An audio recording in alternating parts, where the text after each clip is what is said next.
would you know what to do if you found yourself in an active shooter situation? These next 2 minutes will help you be prepared if the worst happens. I was still in shock when I heard the first gunshot. Michelle Vescovacci was watching a band at a bar in San Juan, Puerto Rico, when she suddenly found herself in the middle of a mass shooting.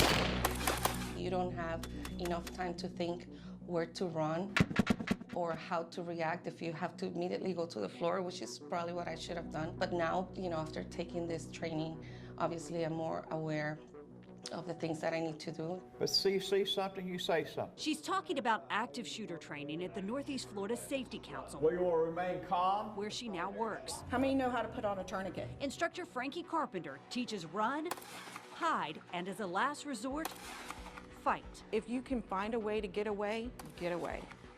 I don't care where it is. If it's in the basement in some place that you know that you're up here on the top floors, go to the basement. If you can get outside of the building without being injured, get outside. If you can't escape, hide in a place that most people wouldn't look, that bullets can't penetrate. One of the questions I asked today was, do you know which way our doors swing? That's something important to know, because if you're going to hide in another room on that same floor, you're going to make sure that that door is locked. Whether you're at church, in a school, office, grocery store, or movie theater, take note of all of the exits and look for the 2 closest to you. Everybody knows how they come in. Then I look for a place that can be barricaded. Restrooms are not a good place to hide. I'm going to tell you that right now. Restrooms, she says, are a bad hiding spot because a shooter is likely to look there and could see you. Having an emergency action plan for an active shooter, she says, is just as important as having one for hurricanes and tornadoes. And make sure you practice it. Put that in your plan. Let your staff know. They're looking for the shooter. That's the first thing they're looking for. They're looking for that shooter. If you see something or someone that seems out of place, say something. Michelle says you have to be proactive. Just be aware of your surroundings.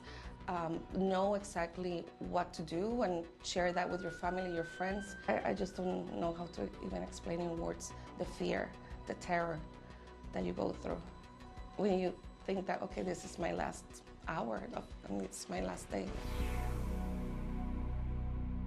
Now, according to the FBI, 243 people were killed or injured in active shooter incidents in 2021. That's a 50% increase over the prior year. There were 61 shooters last year, 60 men, 1 woman, with one of the shooters as young as 12 years old. But that represents just a small fraction of the nearly 21,000 people killed by gun violence last year, excluding suicides. And we have linked information on the active shooter training to this story on firstcoastnews.com, as well as tips on how to provide emergency trauma care to those injured by gun violence.